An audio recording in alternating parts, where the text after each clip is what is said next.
Okay, so Parshat Bo. Who knows what bow means? Oh, it was in my head not too long ago, but. Come. Oh yeah. Yeah. It can also mean enter. Yeah, so like it's on our sheet for reading. It says enter, but I was thinking about a lot how it does mean come too, and one of the commentaries said that it could be translated either way that I read, but I like come better, even though that's not the official like in the TLV what it says, because it's because I feel like it's like God saying, "Come meet with me in the wilderness."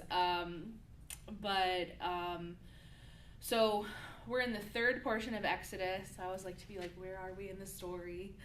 The third portion of Exodus, the first portion, the beginning of Exodus recounts who came into Egypt, that all of B'nai Israel was fruitful and multiplied, and then very quickly, not in time, but in that first chapter, another Pharaoh comes to power. He didn't know Joseph, and forces them into slave labor. Moses is raised up and he encounters the Lord of the burning bush. And in the second portion, which Lori taught on last week, we see the first 7 plagues: blood, frogs, gnats, flies, livestock, boils, and hail. And now we're in the third portion, which starts with locusts and darkness. So I'm actually we can talk about whatever you guys want to talk about, but I got really caught up on the first 2 chapters before you get to the Passover lamb, which I feel like we probably focus on that a lot when we do this portion. And so this starts with God telling Moses, go to Pharaoh, and he says, I've hardened his heart. And I just, as I was reading this portion this week, there was a lot that I feel like occurred to me differently than normally, maybe because I was thinking about facilitating today, but also like I feel like if God told me go to this person, but I'm gonna harden their heart and they're not gonna listen to you, I don't like, my reaction might be like, okay. Thanks for that heads up. And I just, I feel like the reasoning, like God gives the reasoning over and over again in this portion. And right here he says that I might show mighty signs in their midst. And then he also, like, another reason is that you can tell your sons and your grandchildren what I did in Egypt. And ultimately he says so that you may know that I am Adonai. So I feel like this is, this is obviously like beginning the training that's going to happen in the wilderness, where God's teaching them who he is and who they are. So Moses and Aaron go to Pharaoh and say on behalf of God, how long would you refuse to humble yourselves before me? I thought it was interesting that Prager's commentary on this points out that, sorry, I put it on silent, but not do not disturb. That's going to bug me. Do not disturb. Okay. There we go. It's a better solution. I thought it was interesting that Prager says, that he pointed out that Moses is getting, more and more bold. So then I started looking for that. He, this is the first time that he just doesn't even wait for Pharaoh's answer. He just, declares to him and turns around and leaves, I guess, is the insinuation in the story. And I was thinking about how the threat of locusts is not just an annoyance. This is that's got to be a huge economic consequence. There's no crops to sell, there's no crops to eat. It seems that the ante is getting upped each time here. And so, Moses and Aaron are brought back, and Pharaoh asks who will go. And so I got caught spending a lot of time on this bunny trail of this seems to me like a game of cat and mouse. And so I went back to the portion from last week and kind of went through what each time is a request from Moses and what is Pharaoh's response, and then what does he actually do.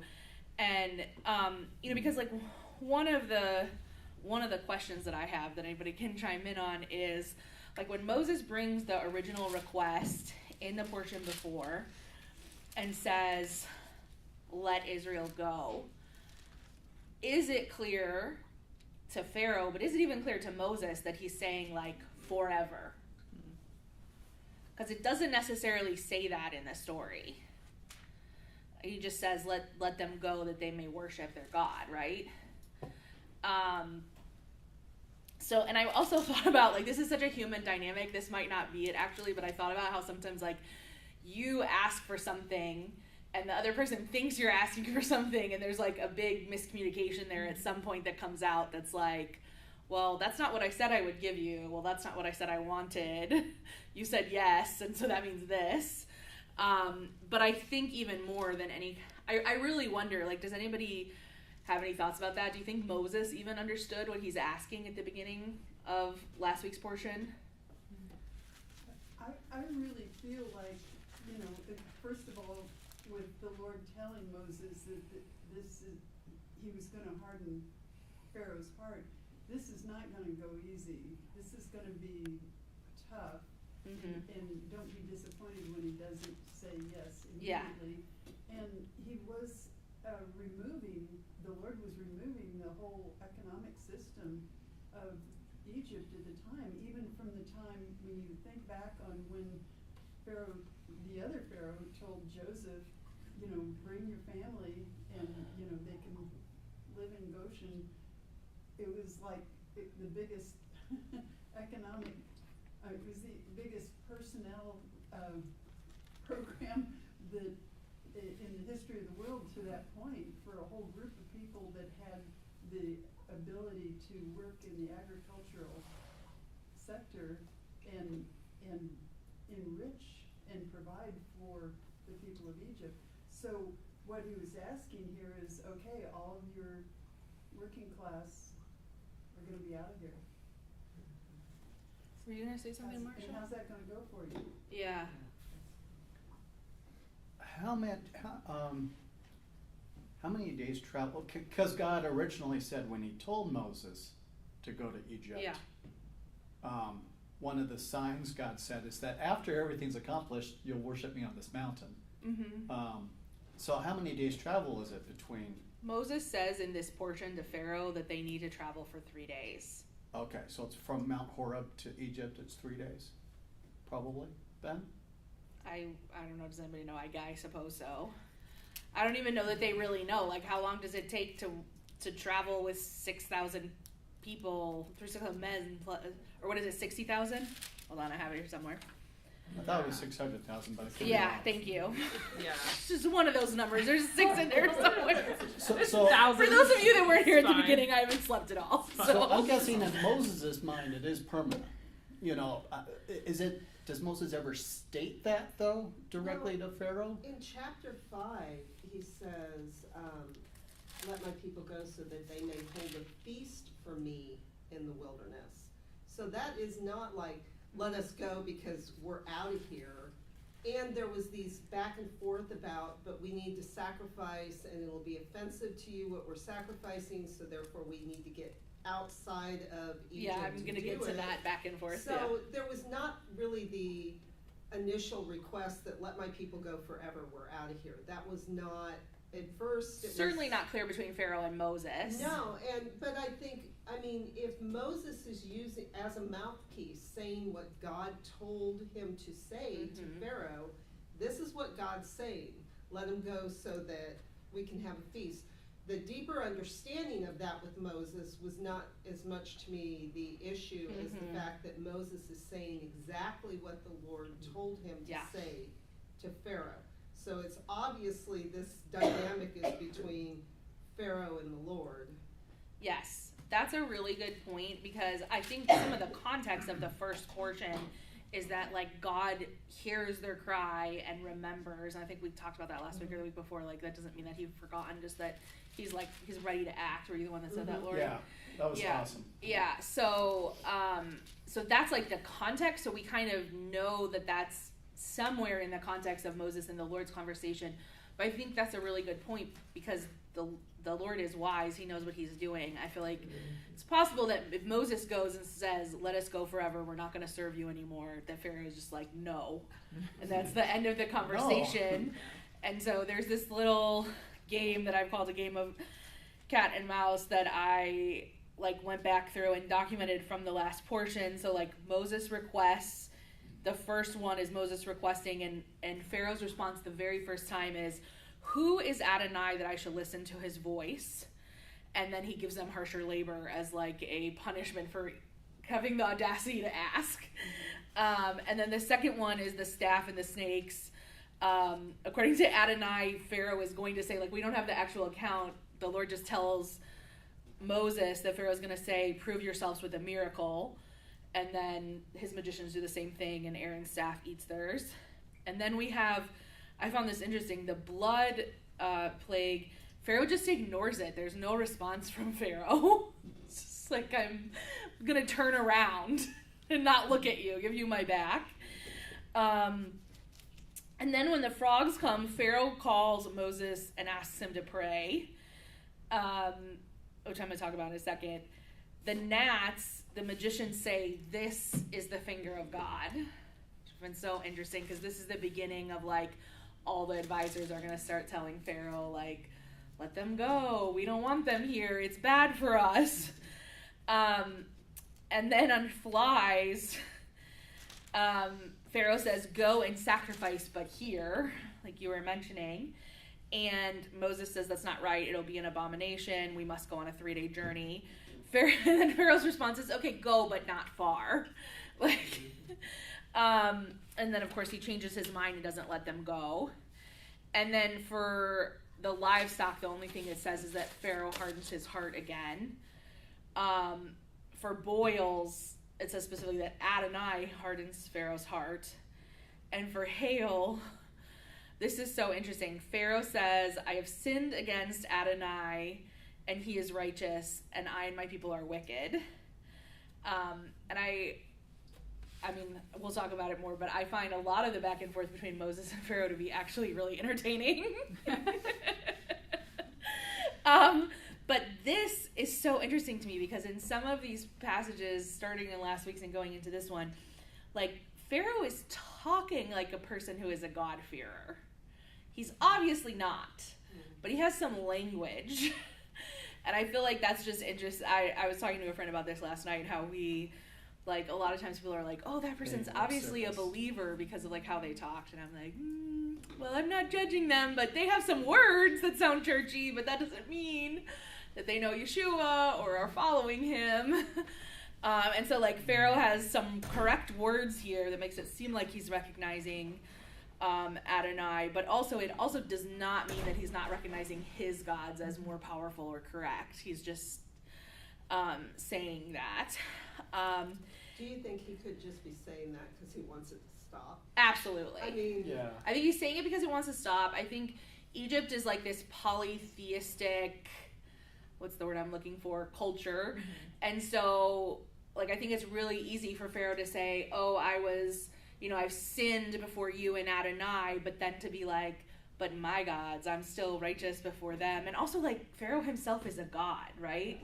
So, yeah, yes, a god, little g, a god to the people. So, but I think more likely than anything, it's lip service. Like, I want this to stop. And he says, okay, I'll let you go. You don't have to stay. But then that same passage said he increased in his sin and hardened his heart, and his heart was hardened. So now we have both together. And then, okay, so then we get to this, now we're finally in this week's portion, in chapter 10, and it's locusts. Moses stretches out his hand to destroy everything that the hail had left. The locusts cover the face of the earth so that the land is darkened, which I think is an interesting, like, there's some play here in each one for what's coming next. I feel like there's, like, each of the next ones foreshadow what's coming next. So the land is darkened because of the locust, but actual darkness is coming next. And then this is just a side note, but Prager pointed out that, like, it says that God used the wind to bring the locusts in, and he made the point that, like, God's basically giving people the option to recognize God's sovereignty and that God did it, or to like have a natural explanation. I don't know if you guys have ever heard, there's like people that will say, oh, well, the plagues were like natural because they happened in this order. Like, it makes sense that like flies would come after the frogs. Like, there's some natural, or that like the blood was like the red clay, and the, like, you can explain it away with science if you really want to. So I just thought that point was interesting, that he said like God's intentionally doing that, giving people the option who you're going to attribute it to. So here's we have where Pharaoh says who's going. So it seems like he's going to let them go, but he asks who's going. And Moses says young, elderly, sons, daughters, flocks, and herds. And Pharaoh says go, but take only the men, because that's who you were asking for anyways. And so we talked about, like, is this a miscommunication? Is this a game Pharaoh is playing? And then they're driven out of Pharaoh's presence, Aaron and Moses. So Pharaoh calls them back. He admits, once again, lip service. He admits that he sinned against Adonai and Moses. And I found this so funny. He asked him, forgive this sin just this once. It's like, you've already asked Moses to pray for you several times at this point. Again, the language, I'm so amused by some of the language in this portion. He asks, he says, ask Adonai that he will take this death from me, which I think is, again, a foreshadowing of what's coming next. Like, Pharaoh has no idea of what death is actually gonna come on them. And so then it says that Adonai hardened Pharaoh's heart. He doesn't let them go.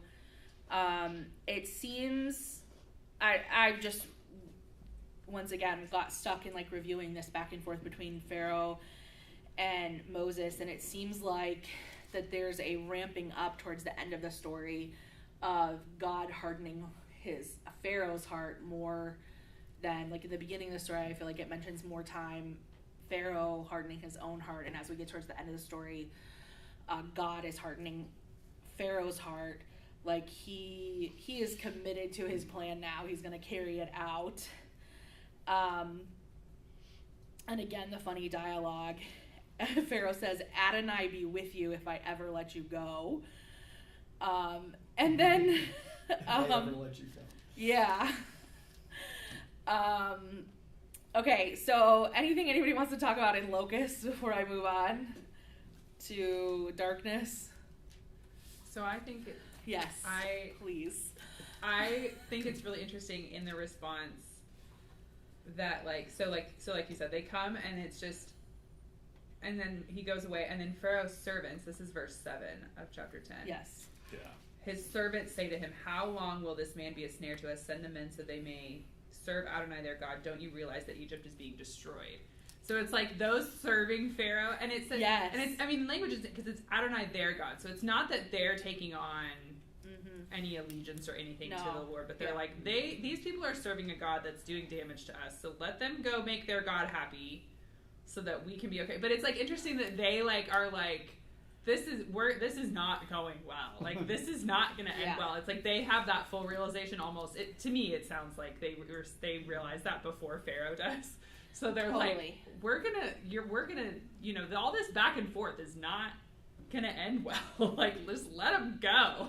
Well, and I think by now they have like felt the consequences. Yeah. The first couple, like, okay, not a big deal. Like, Aaron's staff ate the other staffs. Mm-hmm. Like, but now, like, they're seeing, okay, Goshen is unaffected, and we are suffering. Like, just let's get rid of these people. Well, and it's also like, think about like the amount of time to recover from this. Like, it's not like just like the plague goes away and everything returns back to normal. Like, they've lost their crops. They've all been injured by the like there's lasting effect to all this. Yeah. So it's like no clean water. Right. It's like they're like, this doesn't just get better immediately when the plague leaves. And so it's like they're seeing like they're already gonna have years of damage to recover from.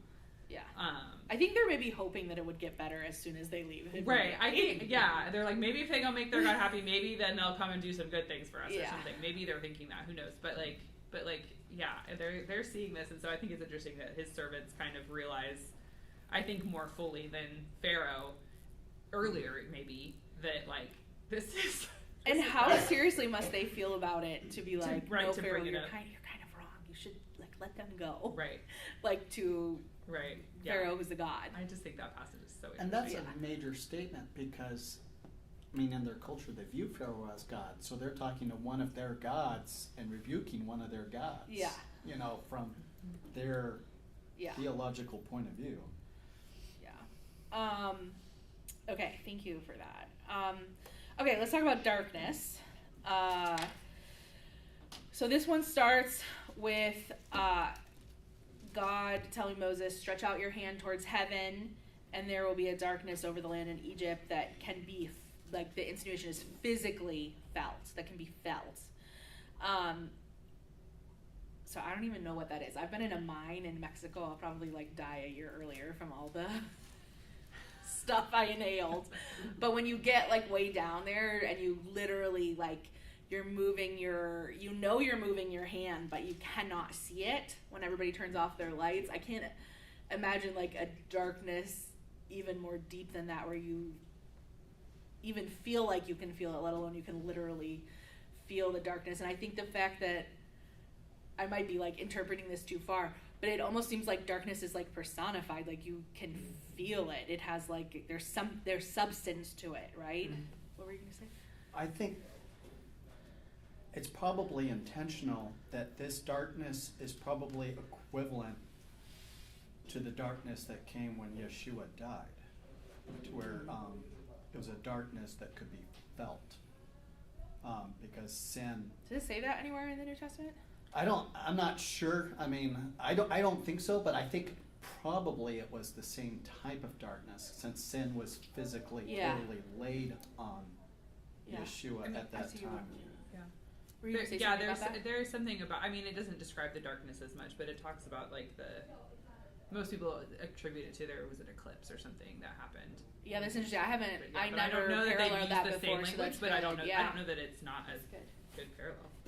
With the darkness, looking at the stages and the progression of the plagues, when I think of darkness, it takes me back to the decreation theory on this whole thing too. In the beginning, it was dark, right? And so we're kind of seeing where before the Lord was the one that brought the light. The Lord can take the light out of this situation too. And so when I look at even with the wind drove the locusts in and out, and I think about the ruach, or the wind that was hovering upon the earth, and it can split the waters. And so to me, there's still like this, I think for the Hebrews that knew or had heard the story of how creation was about, there might have been some little clicks or connections to, hey, God created light, now he's taking it out. Hey, God created the animals, now he's taking them out. God created, so we're seeing that in the essence of that, but I think it's really cool that right before death, we're down to taking the light out of the world and making it dark in their world right there, except for in Goshen, which is still amazing. And I mean, how do you do that? Like, I always sat there and thought about, like, even with the flies and stuff, it's almost like this dome, like they're gonna hit the wall of it or whatever. And the fact that there would be light, and then when you take that into the book of Revelation, where there's no longer a need for the sun because we've got the light in the midst of it. Yeah. So that dark and light thing was, to me, the like epitome before the death. That was in the beginning. There's light. In the end, there's light. And they're getting to see a glimpse of this in the middle of what this looks like, of the Lord who brings forth light. Yeah. Does everybody's version have this dark word? Thick dark? What verse is that? Thick dark? 22. That's the word yes. everybody has. That's mine says. Thick darkness. I find it very curious that it's darkness is described with a tactile quality. Yeah. Well, and it said you could touch it, right? Yeah, it could be felt. Yeah, it could be felt. Yeah. And darkness is attributed to chaos and waste, like in the Or very sin, beginning. yeah. Yeah, but like in the very beginning, there was chaos and there was darkness. And right now, what's happening in the midst of Israel, or in the midst of Egypt? Chaos and darkness. These people are in the midst of chaos and darkness. But that's not what they're talking about here. That word is, but Dark, dark.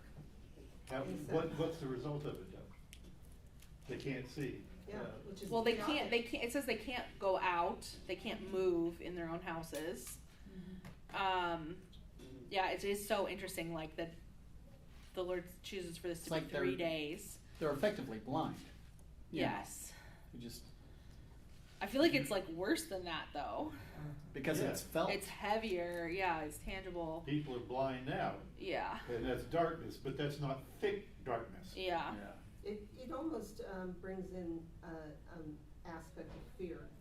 You know, there's a level of fear there with that thick darkness, and you can't leave and you can't do anything. I mean, I'm sure by this point in time, like the freak out stage was maxed out. You know, every plague I'm sure freaked them out, but by now, this is the epitome of freak out. You know? Yeah, it's so interesting though because that is human nature. Like when you like people who study relationships will say that like you can't change people's mind, you can't argue them. Like when you argue with people who have set their heart a certain way, like all they're gonna do is dig in deeper. So like right now, it does not matter that like Moses has seen all this Pharaoh has seen all this convincing evidence. He's like digging his heels in deeper and saying like, no, I'm Pharaoh and I'm gonna tell you can't go, despite, and I think I wrote that maybe on the next one, like these are like the next one is a really serious threat, and you have to think that Pharaoh is like, I have to think that Pharaoh knows, okay, everything that Moses has said is going to happen has happened exactly as he said it, exactly when, and like, is he not taking the threat of his firstborn child seriously then? But he's just digging his heels in deeper. So Pharaoh says, go, take everyone, including your children, but your flocks and your herds must remain. And Moses reiterates that we're taking everyone and everything, and not only are we taking our animals to sacrifice, but you have to give us animals out of your hand too. Like, and Pharaoh doesn't really respond to them, but Pharaoh doesn't really respond to that, but Adonai hardens his heart. He's unwilling again to let them go, and this dialogue cracks me up. Go away from me. I don't ever want to see your face again, because if I do, you'll die. And then Moses is like a petulant teenager. Right, you said it. May I never see your face again. So he is, like Prager said, he has grown in boldness somewhat. Yeah, exactly. So, which is actually like really interesting in the timing of this, because he is going to see Pharaoh again. Yes. Sorry, this. No, go ahead. On the topic, but off the topic of what you're just saying. Lori said something that I thought was really cool that just triggered a thought about how Moses is only saying what the Father is instructing him to say, and it reminded me of how Yeshua only said and did what his Father told him, to where I think that that's also, another way that Yeshua is like Moses, of only doing what the Father desires, what the Father wants. Although, I wrote this somewhere in my notes, Moses obviously has like a rage issue, which Jesus did not. Yeshua does not. Well, Moses had sin in his life. He has some issues going on that we're not going to see. But you're right. I mean, Moses is what do you call that? A foreshadowing, a type something. I can't think of the word. Of Jesus, of Yeshua. So, okay, so now we get to death. Any other thoughts, though, about darkness before? Yes. I think it's really important, and I think you could do a whole study on darkness and light in the scripture. And it seems that it's ultimately a foretelling of the fate of people who do not choose the Lord. Forever they will be in darkness, which is a sobering, terrifying reality. Yeah, and even to that, like we see when they go out later in this portion that they're, what do we say, 600,000 in number.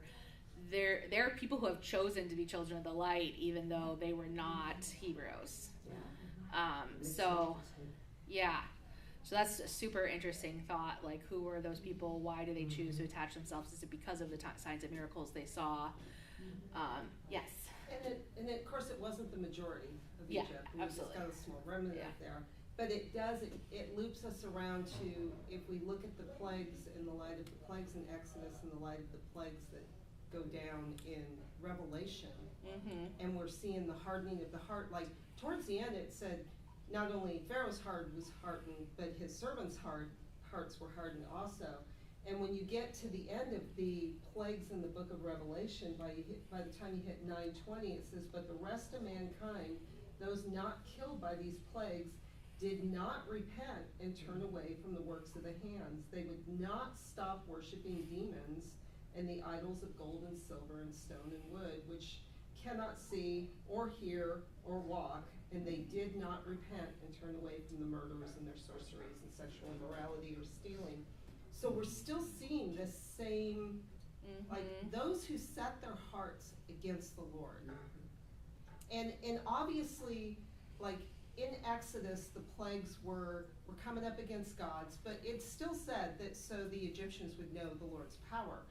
And we're seeing in the book of Revelation, while going through this, it's a wake-up call to the nations, a wake-up call to the power of God. But you still see those who are flat not going to repent. They're not going to acknowledge this. And so that when you do that comparison, like Dan Jester did in his book, but when you start looking at the cross parallels of a lot of the exact same plagues go down in Revelation as in Exodus, and you still see the same type of response of people. There's nothing new under the sun. We just I think the other thing is that like we see it clearly in Revelation, but we were talking about how, like, in the beginning there's much more of like Pharaoh hardened his heart, and then then there's like both happening at the same time, and then we get God, Adonai, hardens Pharaoh's heart. And in Revelation it's much more clear because, like, people have taken the mark of the beast, or they, even, like, you could say here at some point it seems that Pharaoh has like a seared conscience. Like, he has made his choice. There was time to make a choice, and he did, and then he becomes like a tool in God's hand. There was a couple of, and then up here.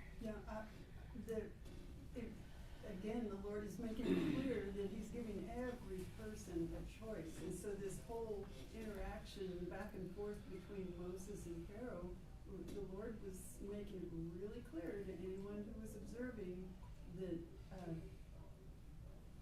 which side are you going to go with?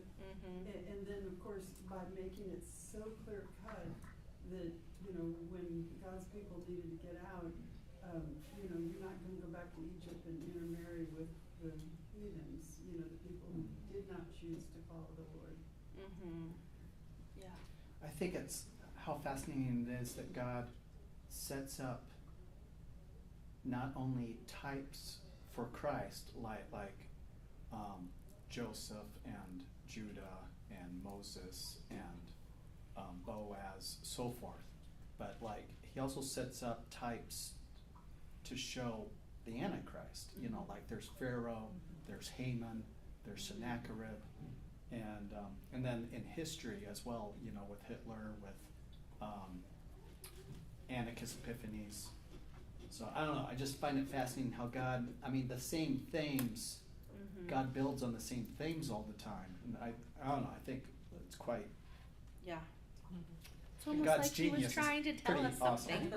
Yeah. You ever wondered how many Egyptians during this time are going, maybe I'm on the wrong side. People live in Goshen. Right. Like, they don't Goshen's say, looking better and better all the time. but the group that's coming out with them, that are the God-fearers that come out with them, it makes you wonder, like, hey, maybe we should make friends with these. Can I go live in Goshen instead? In the midst of all that, because you got the, cut and dry in here, the Israelites were in Goshen, but it Yeah. still makes me wonder, like, how many Egyptians were like, hey, I want to go hang out there. I think though, more than, I totally get your point. I think more than that, it made them like jealous and angry towards them.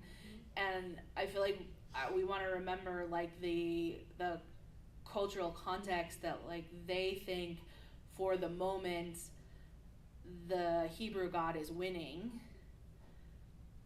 but they're not necessarily gonna say like, oh, that's the best one, we should go follow them. That's just my thought. I don't know if anybody has.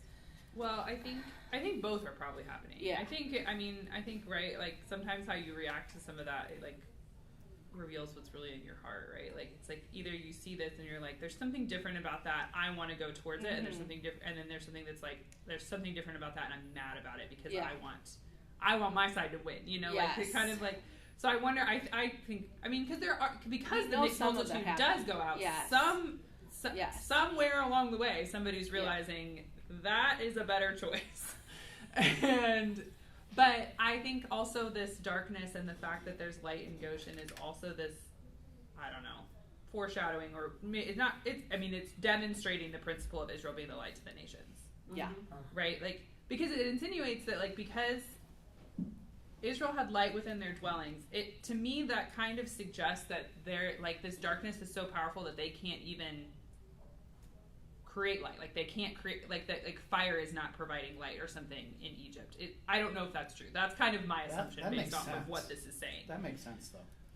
But Israel's able to have light, and so it's this. And light draws people, right? Like. And so there's something about this Israel being a light to the nations principle that's starting here. That's interesting because I kind of like in my mind, I think I was picturing it as like, okay, like, have you ever like seen it raining on one side of the street and not on the other?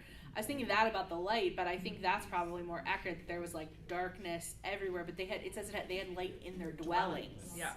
Not necessarily outside of their house. So like they couldn't cross over and go to the other side, but they could live within where they were.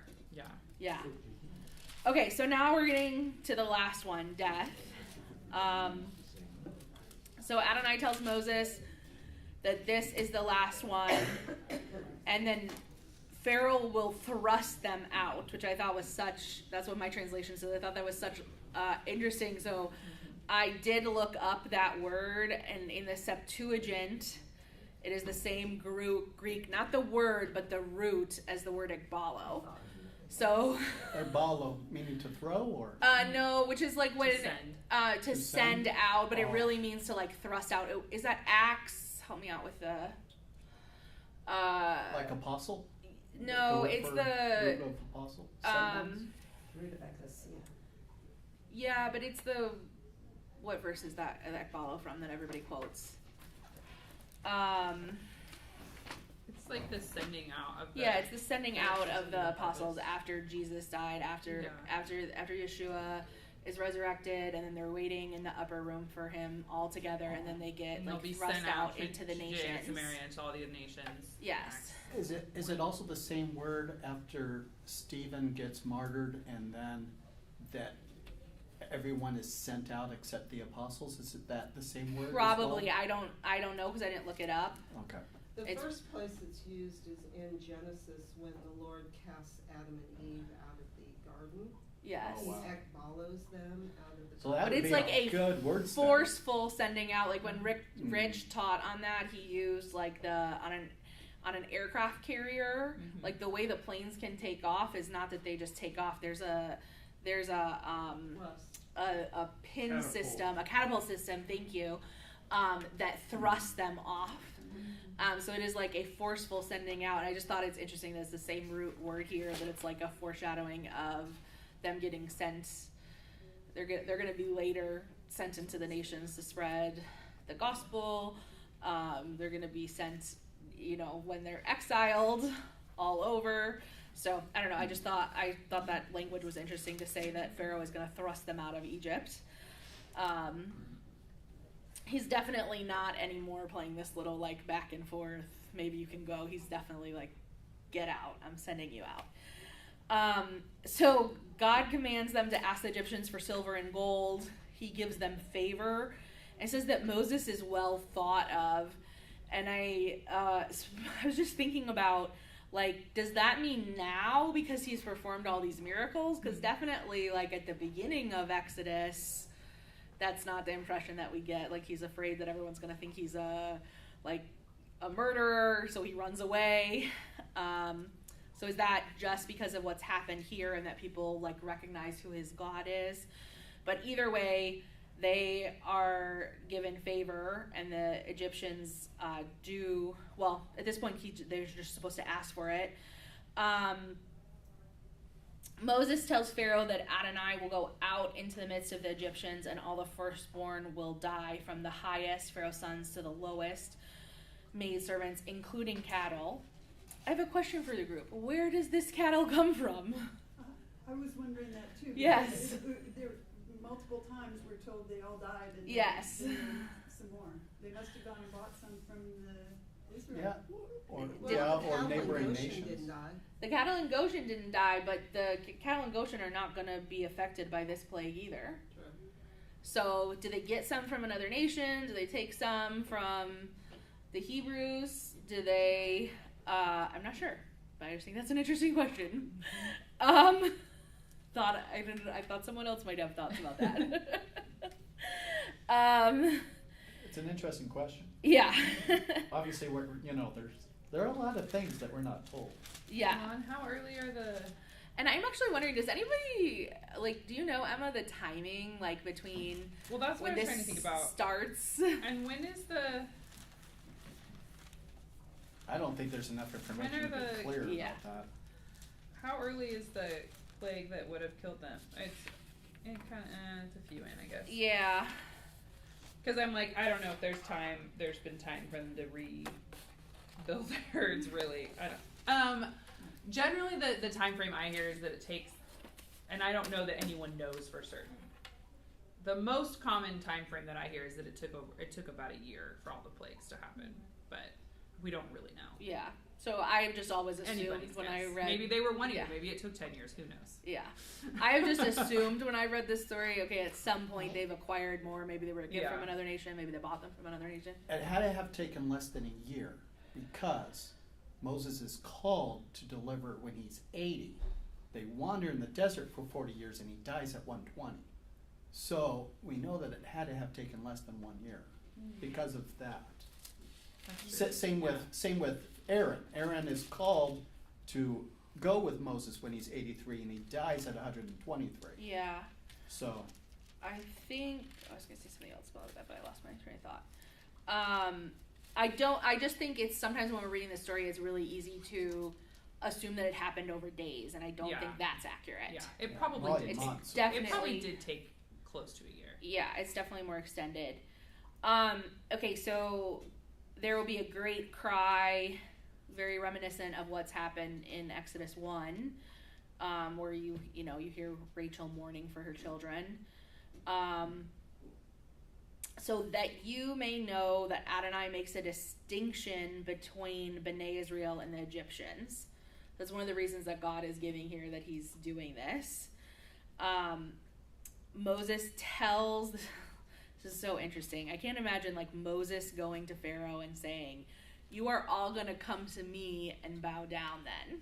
He doesn't even say to Adonai. He just says, "You're all going to come to me and bow down and beg me to let you go, beg us to leave." It doesn't seem like people saying that really goes well. It's like Joseph going to his brothers and being like, "You're all going to bow down." And they're like, not very happy about that. Doesn't seem like people like that. It also doesn't, it doesn't seem like a good negotiation tactic here with Pharaoh. Friends and influencing people. Yeah. He To doesn't Lori's like point, that. though, he's telling Pharaoh what the Lord told him yeah, to. just follow what Stephen says and we'll be great. And it says that, but he lives in a burning anger. We've already talked about his anger issues. But I think it's significant here that Adonai says that Pharaoh will not listen to him so that his wonders may be multiplied.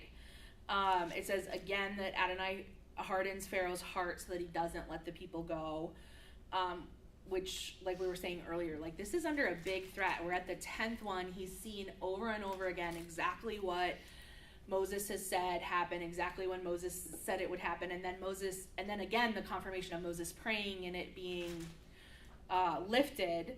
So it's so surprising to me, except that there's obviously like the hardening of the heart that they don't seem to either take this seriously or care. Does somebody have something they want to say? Yeah. This is also like a major demonstration of what you reap. What you sow, you reap, because they kill all the firstborn of Israel, before, and then God is allowing them to reap what they sowed there by having their firstborn taken. So it's like a direct consequence for actions that happened earlier, for sure.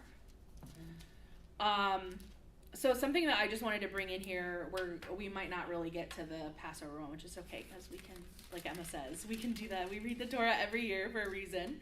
We can do that one next time. But I wanted to bring in, Ron Cantor did a word study on Pesach that like really impacted me and just has stuck with me every Passover. And when I read this passage about how that Hebrew word, or that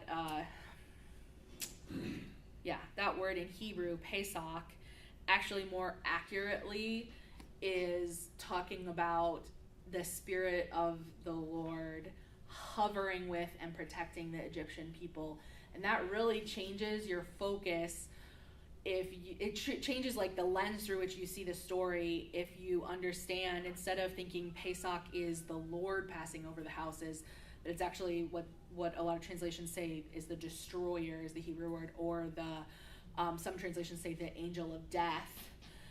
So if you're interpreting this story of the Passover lamb or the Passover as God passes over us and that's how we're saved, it's a really different lens than God hovers with us and protects us so that the spirit of evil, the enemy, the destroyer, then has to pass over us. It's just a really different lens through which to see the story, and I really love that. I would recommend that if you're interested. You just Google Ron Cantor Pesach word study and it comes right up. So I re-listened to that this week because I think it's really good. That the Lord is the one that protects us from harm, and his presence is with us. Anything else about death before we go on? Or we have 12 minutes left in which to discuss the story of Passover. Let's go. Hurry up. Could I? Yes. I read just a fascinating book about how Yeshua fulfills all the feasts, and one thing that got mentioned was that when, in that day and age, when you entered someone's house, you were respecting the God that was worshipped in that house. You were acknowledging some sort of at least acceptance, goodwill toward that God. But it seems like,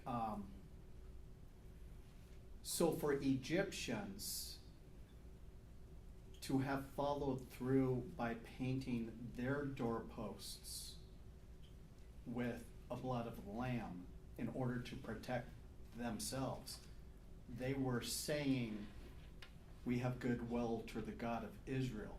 They were accepting, at least on some level, the God of Israel to do that.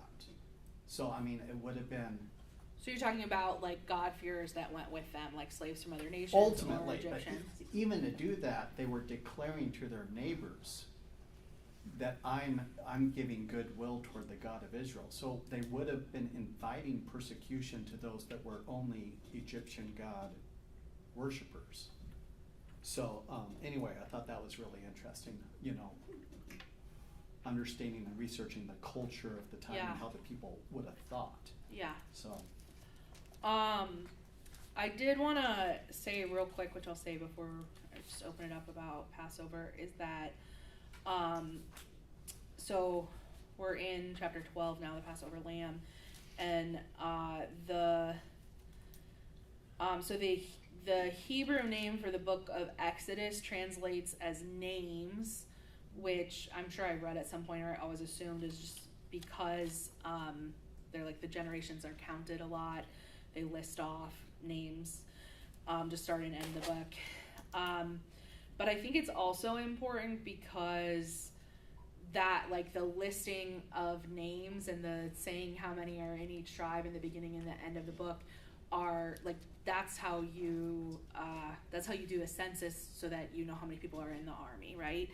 And so in verse 40, just out of nowhere, seemingly out of context, it's really interesting. It must be later down, but in 51, that it's like the very day to 430 years. It's not one day before, it's not one day after. But in verse 41, seemingly out of nowhere, so it happened at the end, that isn't that verse. So it happened at the end of 430 years to the very day that the armies of Adonai went out from the land of Egypt. So this is the first time we see that. And it's seemingly like really out of context, because right now we just have this scraggly bunch of no filter, no sleep, no filter. This scraggly bunch of Hebrew slaves who, don't even have like much clothing. They ask for gold, which, like, we all know what that's about to become in a few chapters, right? And then it says it again. Where is it? I highlighted it and made it bold and underlined. There it is.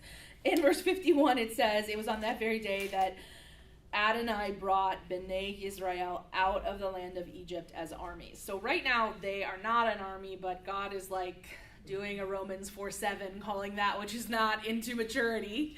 Yes. But just when you say that, what comes to mind too is the founding of the nation on the heels of the Holocaust. That's who they were, and the Lord raised up. And Yeah. Had to, because of the enemies all around. Yeah, so I just think that is really interesting, in the fact that they they do plunder the Egyptians. And it says 600,000 men on foot besides women and children. So that is a lot of people that are going to walk into the desert here. Do we know, back in this day and time, how many children an average family had in the Middle East? No idea. A lot of the commentary said that this is about 2 million to 3 million people. Wow.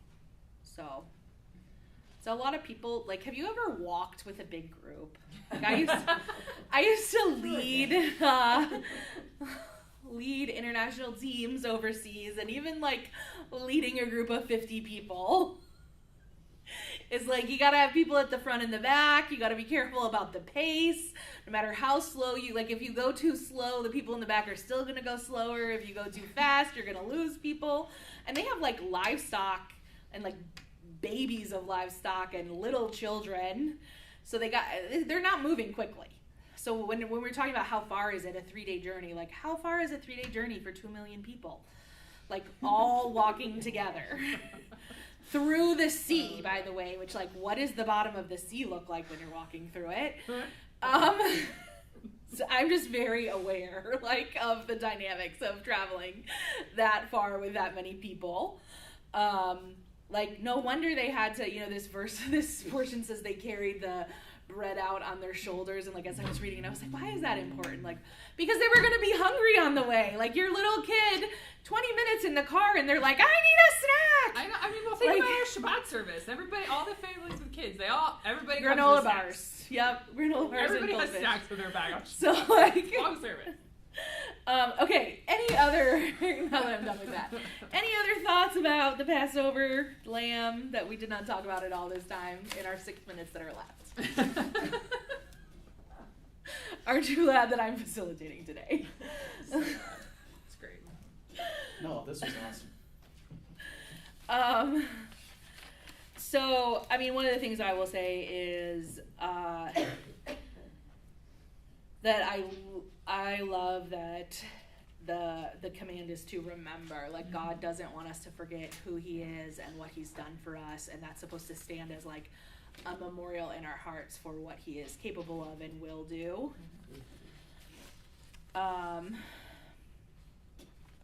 The phrase you brought, I like the, where they are armies. I mean, they've gone from a family to a nation to an armies. I mean, there's a lot of identity shifts just in these couple of growing into a oneness there with the group. Yeah. But after it says in verse 40, that it had been 430 years. Of course, that's really important because that's what he shows his faithfulness to what he told Abraham.